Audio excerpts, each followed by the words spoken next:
Hello everyone. আজকে আমাদের topic হচ্ছে প্রসেস স্পেসিফায়ার। তো প্রসেস স্পেসিফায়ার পড়ার আগে আমরা পড়ে এসেছি ডেটা ফ্লো ডায়াগ্রাম।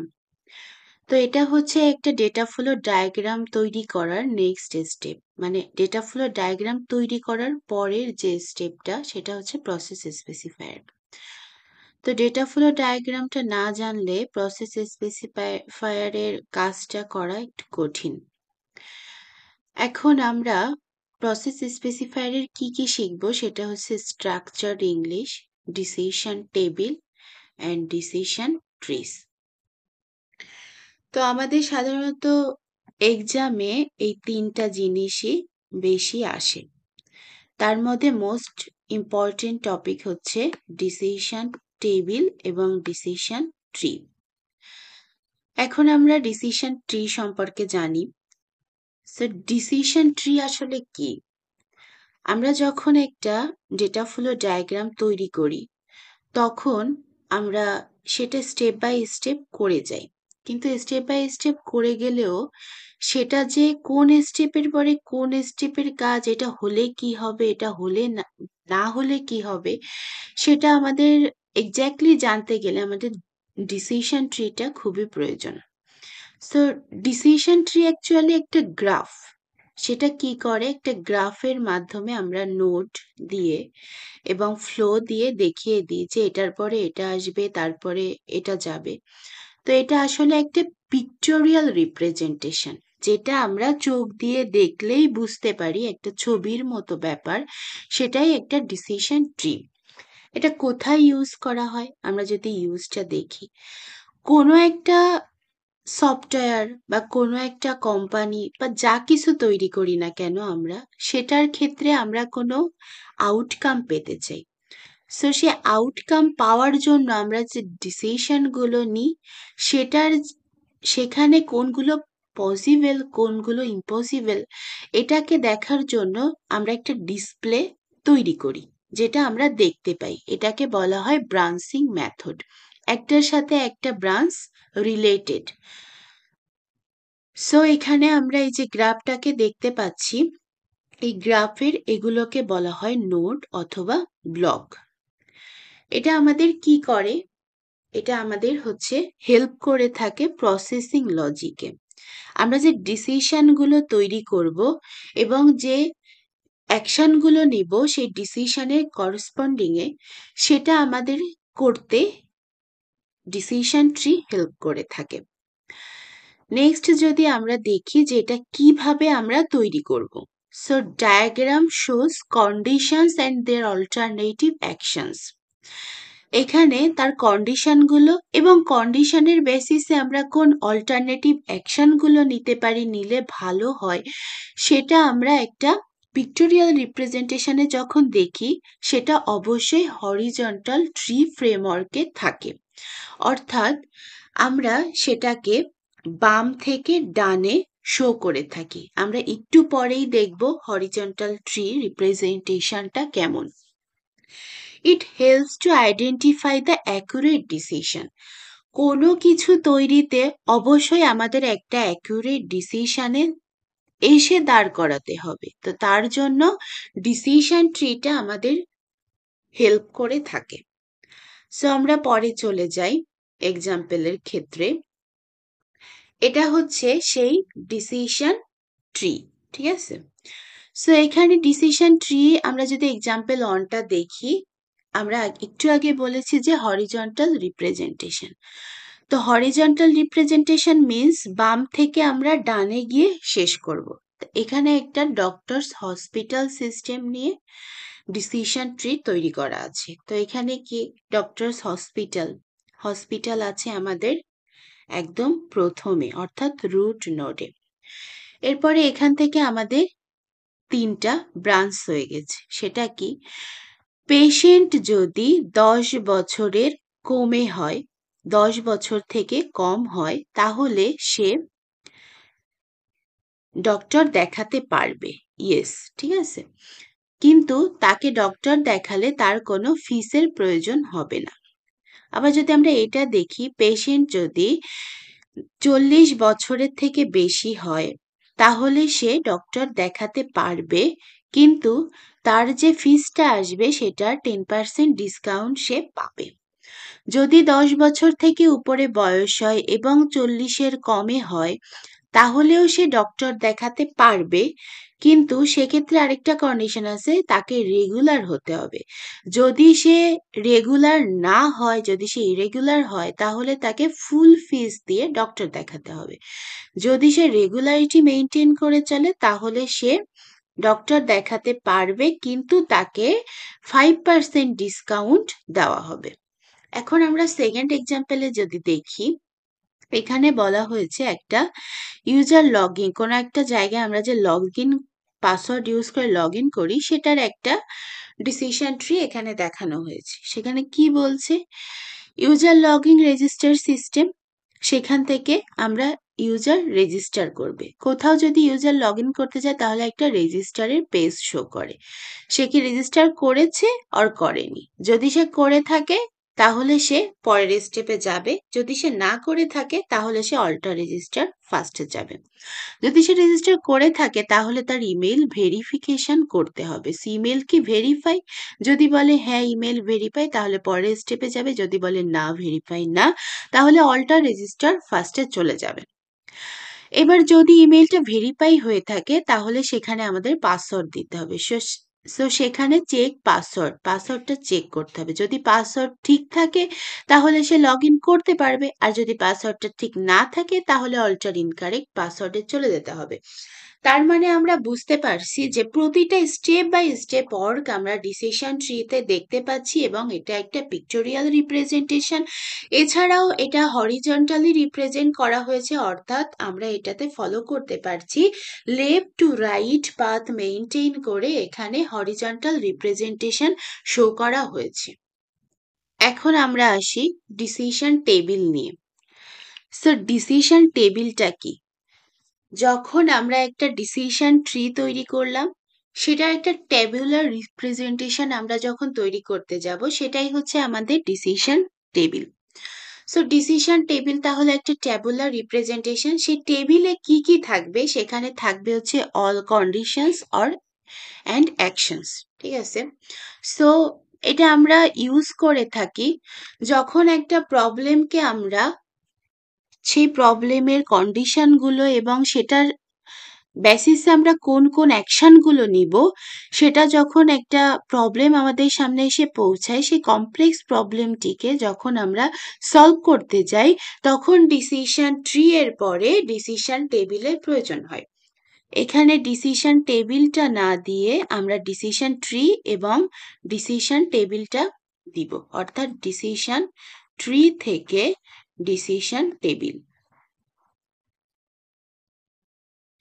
সো এটার আমরা ইউজ বুঝলাম এবং কিভাবে করব সেটাও বুঝলাম।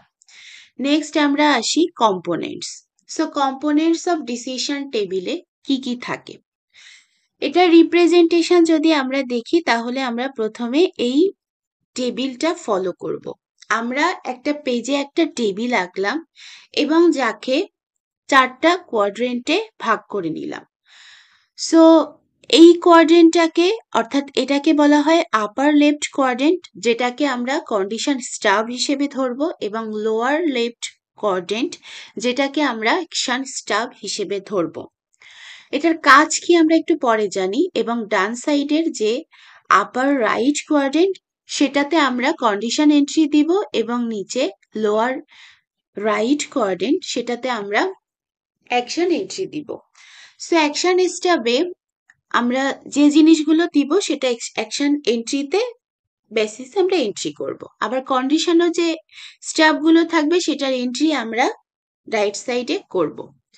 সো এখন আমরা যদি এর কাজগুলা দেখি, বলছে কি অ্যাকশন স্টাব। অ্যাকশন স্টাবের কাজ হচ্ছে, আমরা বলছি যে আপার লেফট কোয়াড্রেন্ট। সো এখানে কি করা হয়, এখানে আমরা কোশ্চেনে যে কন্ডিশনগুলো দেওয়া আছে, অর্থাৎ একটা লিস্ট থাকে অথবা একটা সিনারিও থাকে, সেখান থেকে আমরা লিস্ট করে নিব দেখে দেখে বুঝে বুঝে, সেগুলো সবকিছু কন্ডিশন স্টাবে আছে কিনা সেটা আমরা চেক করে নিব। এরপরে আমরা আসি অ্যাকশন স্টাব। অ্যাকশন স্টাবের কাজ হচ্ছে, আমরা যে লিস্টটা করেছি কন্ডিশন, সেই কন্ডিশনের লিস্টে আমরা কোন কোন অ্যাকশনগুলো নিলে সেই কাজটা হবে সেটা এখানে আমরা লিস্ট করব। সো এখানে দেওয়া আছে list all the action to be carried out to meet such condition. ওই কন্ডিশনের সাথে কোন অ্যাকশনগুলো হবে সেগুলো অবশ্যই আমাদের এই পজিশনে বসবে। এরপরে আমরা দেখছি কন্ডিশন এন্ট্রি। কন্ডিশন এন্ট্রি হচ্ছে আপার রাইট কোয়াড্রেন্ট, একটু আগেই বলেছি। সেখানে কি করা হয়, সেখানে provides answer to questions asked in condition sub quadrant. অর্থাৎ আমরা এখানে কন্ডিশন স্ট্যাবে যেগুলো আমরা লিস্ট করব সেগুলোর কোন কোন কন্ডিশনের ক্ষেত্রে এন্ট্রি আছে সেগুলো আমরা এখানে ইয়েস নো দিয়ে ফিল আপ করব। আবার অ্যাকশন এন্ট্রিতে আমরা অ্যাকশন যে কাজগুলো অ্যাকশনগুলো আমরা নিব সেই অ্যাকশনের রেজাল্টগুলো আমরা এখানে টিক দিব, যে এখানে যে কন্ডিশন থাকবে সেই কন্ডিশনটা ফিল আপ হলে, এর সাথে ফিল আপ হলে অর্থাৎ কন্ডিশন স্ট্যাবের সাথে ফিল আপ হলে কোন জিনিসটা ঘটবে সেখানে টিক দিব। তো এখানে টিক দিব, অথবা আমরা এক্স ক্রসের মতো চিহ্ন এক্স আমরা সেখানে দিতে পারি, ক্রস অথবা রাইট। এখন আমরা এটা দেখি কি করে আমরা এটা রিপ্রেজেন্ট করব। সো আমরা আগে যেটা দেখেছি ইউজার লগ ইনের ক্ষেত্রে আমরা যদি দেখি, আমরা আগেই বলেছি যে যদি কোনো এখানে হচ্ছে কন্ডিশন আছে ইউজার নেম এবং পাসওয়ার্ড, আর অ্যাকশন আছে আউটপুট। তো আমরা যদি দেখি এখানে যদি আমরা বলি যে ইউজারের রেজিস্টার করার যে ব্যাপারটা, তো সেটা কি আছে ট্রু না ফলস। তো যদি ফলস হয় তাহলে আমাদের পাসওয়ার্ডও ফলস, কারণ রেজিস্টারই নেই, তো পাসওয়ার্ড কোথা থেকে আসবে, তাহলে আমরা আউটপুট হিসেবে পাবো এরর। আবার যদি আমরা দেখি যে রেজিস্টার করা আছে কিন্তু তার পাসওয়ার্ড মনে নেই, তাহলে সে কি ঢুকতে পারবে, লগ ইন করতে পারবে? পারবে না। সো সেটা হবে এরর। আবার যদি আমরা দেখি ইউজারের পাসওয়ার্ড মনে আছে কিন্তু রেজিস্টার করা নেই, সো এটা তো পুরাই ভিত্তিহীন, তার মানে এটাও পাসওয়ার্ড কি মনে থাকবে যদি রেজিস্টারই করা না থাকে, তাহলে এটা পুরোই ভিত্তিহীন, তার মানে এটাও এরর। আবার যদি আমরা দেখি যে ইউজার হচ্ছে মানে তার রেজিস্টারও করা, সে লগ ইন করবে, যার জন্য তার পাসওয়ার্ডও মনে আছে, তাহলে সে এখানে লগ ইন করতে পারবে। সে কন্ডিশনটা ফিল আপ হওয়ার কারণে তার আউটপুট হবে লগ ইন। এবার যদি আমরা দেখি ডক্টরস হসপিটালে যেটা ছিল, যে ডক্টর পেশেন্ট দেখবে কি দেখবে না, তো বলছে কি যে দেখবে। কিভাবে? যদি সেই পেশেন্টের বয়স 10 থেকে কম হয় তাহলে সে ডক্টর পেশেন্ট দেখবে, এবং ফিস হবে নো, কারণ তার ফিস সেখানে ছিল না কন্ডিশনে। আমরা আগে যেটা দেখে এসেছি ডিসিশন ট্রিতে, সেটারই এটা ডিসিশন টেবিল। আবার যদি দেখি যে বয়স 10-এর থেকে উপরে এবং 40-এর থেকে নিচে, তাহলে সে দেখবে, কিন্তু এখানে তার ফিস সে দিবে কিন্তু ডিসকাউন্ট পাবে 10%। আবার যদি আমরা দেখি তার বয়স 40, অর্থাৎ 40, আচ্ছা এটা আমরা আসলে এইটা হবে রুল, আমরা এখানে ভুল বলে ফেলেছি, সে 5% ডিসকাউন্ট পাবে। এটা হচ্ছে আমাদের 40-এর কমে, সো সে 10% ডিসকাউন্ট পাবে 40-এর কমে। এখন বলছে কি, আমরা এইটা দেখি, এই কন্ডিশনটা বলছে কি যে 10 বছরের থেকে বেশি এবং 40-এর থেকে কম কিনা, তো হ্যাঁ অবশ্যই। এবার সে বলছে কি যে সে রেগুলার কিনা, তো রেগুলার বললে ইয়েস, তাহলে সে ফিস দিবে কিন্তু 5% কমে দিবে। আবার দেখি যে বয়সটা যদি ইয়েস হয় এবং সে রেগুলার না, যদি না হয় তাহলে সে ফিস দিবে কিন্তু সে ডিসকাউন্ট পাবে না। সো এইভাবে আমরা এখানে ডিসিশন টেবিলটাকে লিখব। এখন আমরা একটা উদাহরণে চলে যাই। সো এখানে একটা ডিসিশন ট্রি বানাতে হবে এবং তার কন্ডিশনগুলো এখানে দেওয়া আছে। তো ডিসিশন ট্রি বানানোর জন্য আমাদের এটা হচ্ছে লাইব্রেরি পলিসি। এগুলোকে বলা হয় বিজনেস রুলস, ঠিক আছে। ডিসিশন পয়েন্ট আর কন্ডিশন, কন্ডিশন গুলোকে আমরা বলি ডিসিশন পয়েন্ট, আর যে কন্ডিশন গুলো দেওয়া থাকে এগুলো হচ্ছে বিজনেস রুলস। সো এখন যদি দেখি, student can get book for 2 weeks, এটা হচ্ছে স্টুডেন্ট লাইব্রেরি থেকে বই নিতে পারবে 2 weeks এর জন্য। এগুলো, এই যে এগুলা আছে বাম সাইডের, এগুলা হচ্ছে কন্ডিশন, আর ডান সাইডে যেগুলা কন্ডিশন আছে এগুলা হচ্ছে অ্যাকশন। স্টুডেন্ট বই নিতে পারবে, কন্ডিশন কিভাবে অ্যাকশন নিবে 2 weeks এর জন্য। তো সেম, টিচার বই নিতে পারবে ফুল সেমিস্টারের জন্য। Visitor can get book for 1 week, বাইরের যে ভিজিটর আছে সে 1 week-এর জন্য বই নিতে পারবে। After paying the security deposit, এখানে অ্যাকশন বা কন্ডিশন দেওয়া আছে যে সে যদি সিকিউরিটি ডিপোজিট করে তাহলে সে 1 week-এর জন্য বই পাবে। নিচে কন্ডিশন দেখি, if they are delay students pay fine for RS 50 টাকা, যদি স্টুডেন্ট বই এক্সাক্ট যে ডেটে ফেরত দেওয়ার কথা ছিল সেদিন সে না দিতে পারে তাহলে সে 50 টাকা ফাইন দিবে। আবার দেখি এখানে বলা আছে যে ভিজিটর যদি তার বই ঠিকঠাক মতো টাইমে ফেরত দিতে না পারে তাহলে সে 100 টাকা ফাইন দিবে এবং তার সাথে সে তার ডিপোজিট গুলা ফেরত পাবে পরে। আর টিচারের জন্য কোনো ফাইন নেই। If book is not available, যদি বুক অ্যাভেলেবেল না থাকে তাহলে টিচার তার আইডি দিয়ে বইটা রিজার্ভ করতে পারবে। আবার স্টুডেন্টও যদি অ্যাভেলেবেল না পায় তাহলে সে তার স্টুডেন্ট আইডি দিয়ে রিজার্ভ করতে পারবে বইটি। তো আমরা যদি এর ডিসিশন ট্রিটা দেখি তাহলে এই যে এখানে বলা হয়েছে যে লাইব্রেরি পলিসি আমাদের রুট। এরপরে আমরা তিনজনের কাছে কাজটা করব, সেটা হচ্ছে 1 নম্বরে আছে টিচার, তারপরে আছে স্টুডেন্ট এবং বহিরাগত ভিজিটর যারা আছে। তো টিচার কোনো বই নিতে গেলে আগে সে ইস্যু করবে এবং রিটার্ন দেওয়ার সময় তার রিটার্ন প্রসেসটা সে মেনটেন করবে। তো ইস্যুর ক্ষেত্রে যদি বইটা অ্যাভেলেবেল থাকে তাহলে টিচার ফুল সেমিস্টারের জন্য বইটা নিতে পারবে। যদি অ্যাভেলেবেল না থাকে তাহলে সে তার আইডি দিয়ে বা সে তার আইডেন্টিটি দিয়ে বইটা রিজার্ভ করতে পারবে। যদি সে রিটার্ন করতে চায় তাহলে তার ক্ষেত্রে কোনো ফাইন হবে না, সো সে ডিরেক্টলি বইটা রিটার্ন করতে পারবে।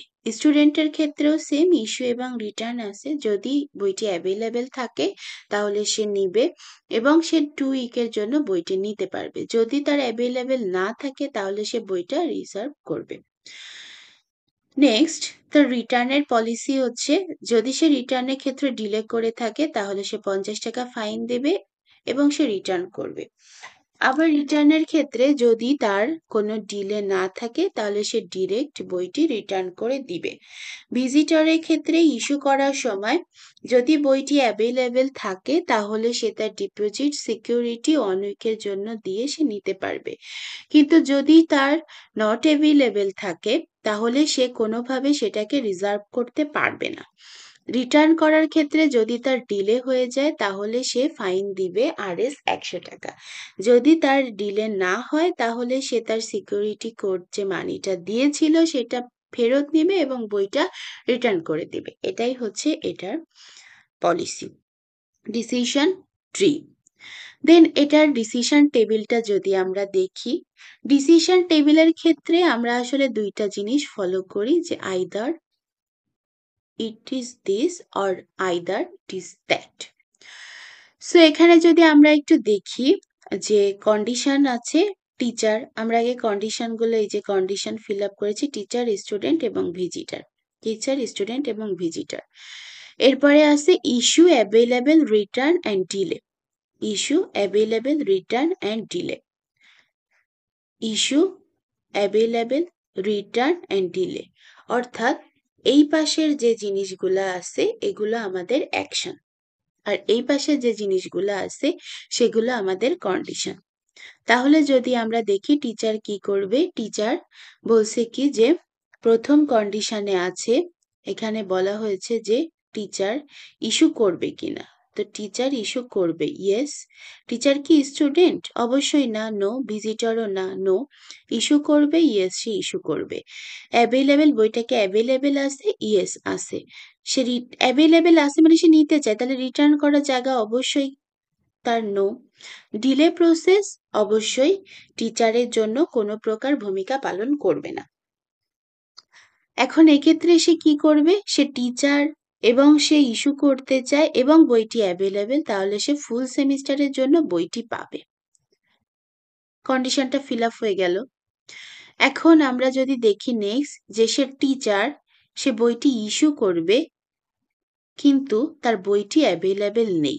বাকিগুলো নো, থাকা না থাকা সেম কথা। অ্যাভেলেবেল না থাকলে সে কি করবে? সে বইটি রিজার্ভ করবে।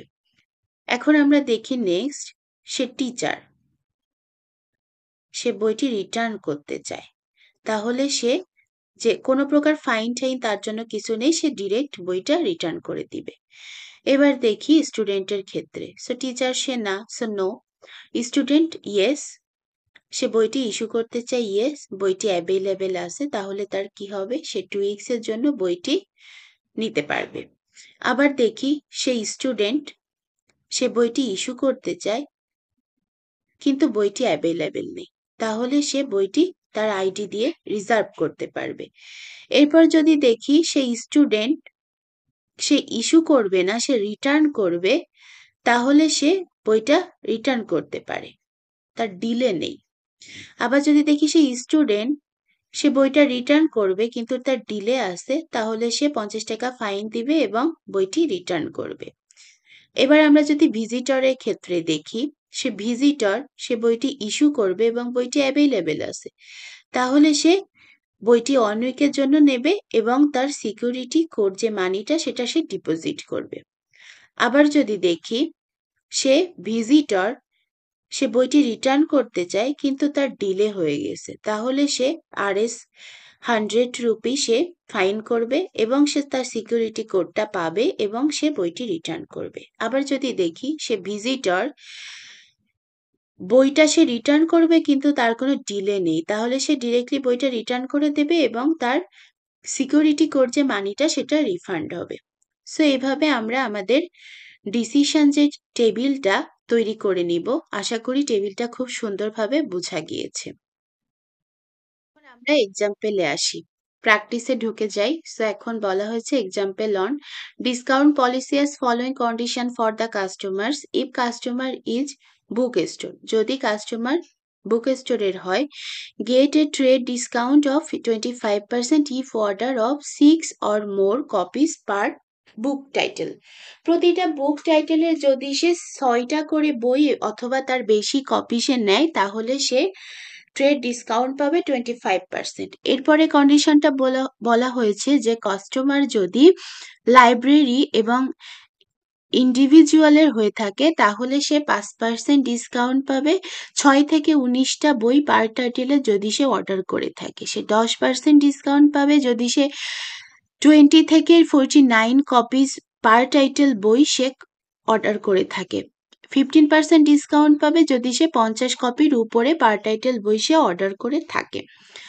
সো এখানে কোশ্চেনে বলা হয়েছে যে একটা ডিসিশন টেবিল তৈরি করো, একটা ডিসিশন ট্রি তৈরি করো এবং স্ট্রাকচার ইংলিশ ব্যাপারটা যেটা ওটা তৈরি করে দেখাও। এখন আমরা ডিসিশন ট্রিটা দেখি। সো এটা হচ্ছে আমাদের ডিসকাউন্ট সিস্টেম, একটা পলিসি। এখান থেকে আমরা চলে যাব, আমাদের এখানে 2টা কন্ডিশন বলা হয়েছে যে কাস্টমার বুক স্টোরের হবে এবং লাইব্রেরিজ এবং ইন্ডিভিজুয়াল, 2টো কন্ডিশন। সো আমরা 2টো কন্ডিশন নিয়েছি, লাইব্রেরিজ এবং ইন্ডিভিজুয়ালস আর বুক স্টোরস। সো এটা আমাদের কন্ডিশন স্টাফ। এরপরে বলা হয়েছে কি যে বুক স্টোরে 6টার উপরে সে যদি বই অর্ডার করে তাহলে সে 25% ডিসকাউন্ট পাবে। এখানে বলা হয়েছে 6 থেকে 19টা যদি বই অর্ডার করে 5% পাবে। এখানে বলা হয়েছে কি সে যদি 20 থেকে 49 এর মধ্যে অর্ডার করে তাহলে সে 10% পাবে। 50% এর উপরে অর্ডার করলে সে 50 পিসের উপরে অর্ডার করলে সে 15% ডিসকাউন্ট পেয়ে যাবে। সো এখানে এইটুকু যে আমাদের কাজ, এটা হচ্ছে কন্ডিশন এবং এই পাশে যে কাজটুকু সেটা হচ্ছে অ্যাকশন, এটা আমি দেখিয়ে দিয়েছি এখানে। সো আমরা এখন ট্রিটা মেনটেন করি। ট্রিতে বলা হয়েছে কি যে customer is a book store, customer is a libraries or individual. আর এখানে এন্টিটি যে ওখানে দেখিয়ে দিলাম যে অর্ডার করতে হবে 6 or more copies, order 6 to 19 copies, order 20 to 49 copies, order 50 copies. Action আমরা কি কি নিব? ট্রেড ডিসকাউন্ট 25% পাবো, 5% পাবো, 10% এবং 10%। এখন আমরা দেখি কাস্টমার কি বুক স্টোরের? ইয়েস। তাহলে সে অবশ্যই লাইব্রেরি ইন্ডিভিজুয়ালের না। তাহলে এখন সে 6 অথবা যদি 6 এর বেশি কপি সে সংগ্রহ করে তাহলে সে 25% ট্রেড ডিসকাউন্ট পাবে। এখন বলা হয়েছে যে কাস্টমার লাইব্রেরিয়ান ইন্ডিভিজুয়ালের, তো সেক্ষেত্রে সে কত কপি বই নিচ্ছে? যদি সে 6 থেকে 19টার ভিতরে বই নিয়ে থাকে তাহলে সে 5% ডিসকাউন্ট পাবে। মানে আমরা যদি ট্রিটা মেনটেন করি তাহলে টেবিল বানানো কোনো ব্যাপার না। যদি দেখি লাইব্রেরিজ এবং ইন্ডিভিজুয়ালের সে কাস্টমার এবং সে 20 থেকে 49 কপিস বই সে সংগ্রহ করবে অর্থাৎ অর্ডার করবে তাহলে সে 10% ডিসকাউন্ট পাবে। নেক্সট যদি দেখি আমরা যে সে লাইব্রেরি এবং ইন্ডিভিজুয়ালের কাস্টমার এবং সে 50 কপির উপরে বই অর্ডার করবে তাহলে সে আপ টু 15% ডিসকাউন্ট সে অন অর্ডারের উপরে সে পেয়ে যাবে। এখন আমরা স্ট্রাকচার্ড ইংলিশটার উপরে আসি। স্ট্রাকচার্ড ইংলিশগুলা এইভাবে লিখতে হয়। প্রতিটা কন্ডিশনের ক্ষেত্রে এই যে if else if then else then এভাবে লিখে যেতে হবে। So if customer is a book store and order title, customer book স্টোরের হবে একটা কন্ডিশন আমরা পেয়ে গেলাম অ্যান্ড, এবং যদি সে বুক টাইটেল মানে বুকের যে টাইটেল পার বুক টাইটেল অর্ডার করে 6 পেজের উপরে তাহলে কি হচ্ছে দেন কন্ডিশনটা আমরা এভাবে লেস দ্যান গ্রেটার দ্যান এর মধ্যখানে লিখব, তাহলে সে ট্রেড 25% ডিসকাউন্ট পেয়ে যাচ্ছে। এখন সে যদি বুক স্টোর না থাকে তাহলে সেটা এলসে চলে যাবে। তাহলে বলছে if customer is A library or individuals, যদি সে কাস্টমার লাইব্রেরি এবং ইন্ডিভিজুয়ালে হয়ে থাকে তাহলে কি হবে দেনের পরে কন্ডিশন আছে। সো ইফ অর্ডার টাইটেল 5 কপির উপরে এবং অর্ডার টাইটেল 20 কপির নিচে, এটা যদি হয় অর্থাৎ 16 to 19 দেন আবার সেই condition less than and greater than এর মাঝখানে গেটে 5% ট্রেড ডিসকাউন্ট। এলস ইফ এর পরে এলস, আমাদের কিন্তু এই এলস এর কাজের ভিতরে এই ইফ এলস গুলো চলতেছে, এটা মেইন ইফ এবং মেইন এলস। সো এখন আমরা দেখি আবার এলস দিয়ে ইফের ভিতরে আমরা লিখলাম এটা এই ইফের এলস, তাহলে এই ইফের একটা এলস বাকি আছে সেটা আমরা লাস্টে লিখব। এখন বলা আছে যে ইফ অর্ডারটা যদি 19-এর বেশি এবং 50-এর কম হয় তাহলে আবার আমরা সেই একইভাবে 10% ডিসকাউন্ট পাবে, এবং এলসে যে লিখবো যে 50 কপি অর্থাৎ 49-এর বেশি হলে তাহলে দেন সে কি করবে, এই লাইনটা আমার জায়গা ছিল না বলে এই দেন লাইনটা এখানে নিচে চলে যাবে, দেন গেট 50% ট্রেড ডিসকাউন্ট। সো এইভাবে আমরা স্ট্রাকচার ইংলিশটাকে দিব, যদিও এটা বেশি ইম্পর্টেন্ট না, যদি দিয়ে থাকে তাহলে আমরা ইফ ইলস এবং দেন দিয়ে দিয়ে প্রতিবার লিখবো, দেনের ভিতরে কন্ডিশন এবং ইফ ইলস দিয়ে আমরা স্ট্রাকচার ইংলিশটাকে ফিল আপ করব। এখন আমরা নেক্সট যেটা আছে সেটা যদি দেখি, আমরা এই কন্ডিশনটা এখানে দেওয়া আছে, আমরা একবারে ডিসিশন ট্রিতে চলে যাই। বলছে কি যে গ্রেড সিস্টেম, স্টুডেন্টের যে গ্রেড সিস্টেম সেটাতে বলছে অ্যাটেন্ডেন্স কি 60%-এর উপরে, যদি বলে যে হ্যাঁ তাহলে এই কন্ডিশনগুলো ফিল আপ করবে। যে সে যদি মার্ক 0 থেকে 39 পায় তাহলে ফেল, 40 থেকে 59 পায় তাহলে সি, 50 থেকে 59 পায় বি, 60 to 69 পায় এ এবং অ্যাবভ 69 পেলে এ প্লাস। যদি কন্ডিশন 60% অ্যাটেন্ডেন্সের নিচে থাকে তাহলে তার যতই মার্ক উঠুক না কেন সে ফেল। এখন এই জিনিসটাই আমাদের টেবিলে বোঝানো হয়েছে, সেটা কি অ্যাটেন্ডেন্স কি 60%-এর উপরে, ইয়েস, তার মার্ক কত অ্যাবভ 69 তাহলে সে পেল এ প্লাস। তার কি 60%-এর উপরে অ্যাটেন্ডেন্স, নো, তো সে 69 পে কি করবে, সে এমনি কন্ডিশনে দেওয়া আছে ফেল। এরপরে বলছে অ্যাটেন্ডেন্স কি 60%-এর উপরে, ইয়েস, 60 to 90% সে পেয়েছে তাহলে সে রেজাল্ট তার জন্য এক্স, অর্থাৎ অর্থাৎ এখানে এর সোজা এক্স বসবে বা ক্রস, যেটাই আমরা বলি। এরপর অ্যাটেন্ডেন্স কি তার 60% উপরে? নো, সে যাই মার্ক পাক সে তার রেজাল্ট ফেল। ঠিক সেম ভাবে যদি সে 60% উপরে হয়, 50 to 59% পায়, তাহলে সে বি পাবে। আর যদি অ্যাটেন্ডেন্স তার না থাকে তাহলে সে ফেল করবে। সেম স্টুডেন্ট যদি 60% উপরে তার অ্যাটেন্ডেন্স থাকে এবং সে 40 to 49% তার নম্বর সে ক্যারি করে থাকে, তাহলে তার রেজাল্ট আসবে সি। এবং সে যদি অ্যাটেন্ডেন্সে ঠিক না থাকে, সে যাই করুক তার জন্য তার আসবে ফেল। এবার সে যদি 60% উপরে অ্যাটেন্ডেন্স তুলে থাকে এবং মার্ক 0 to 39% হয়, তাহলেও সে ফেল, কারণ 0 39% এখানে ডিনোট করা আছে ফেল দিয়ে।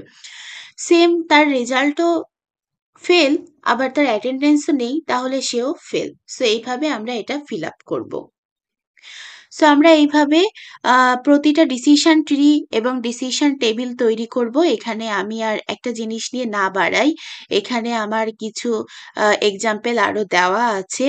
এই এক্সাম্পলগুলো আমরা চাইলে এখান থেকে পজ করে প্র্যাকটিস করে নিতে পারি। এরপর আমরা যেটা করব যে আমরা এটা পরীক্ষায় সাধারণত 5 নম্বরের থেকে থাকে। তো 5 নম্বরের ক্ষেত্রে হয় কি যে 5 নম্বরে আমরা জিনিসটা যদি বুঝে করি, ট্রিটা এবং আমাদের টেবিলটা যদি ঠিকঠাকভাবে তৈরি করতে পারি, তাহলে 5 নম্বর পাওয়া খুবই ইজিলি।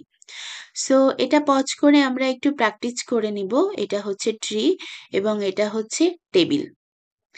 সো এভাবে আমরা আমাদের ডিসিশন ট্রি এবং ডিসিশন টেবিল মেক করা শিখলাম। সো আজকে এ পর্যন্তই। থ্যাংকস টু অল এতক্ষণ সাথে থাকার জন্য।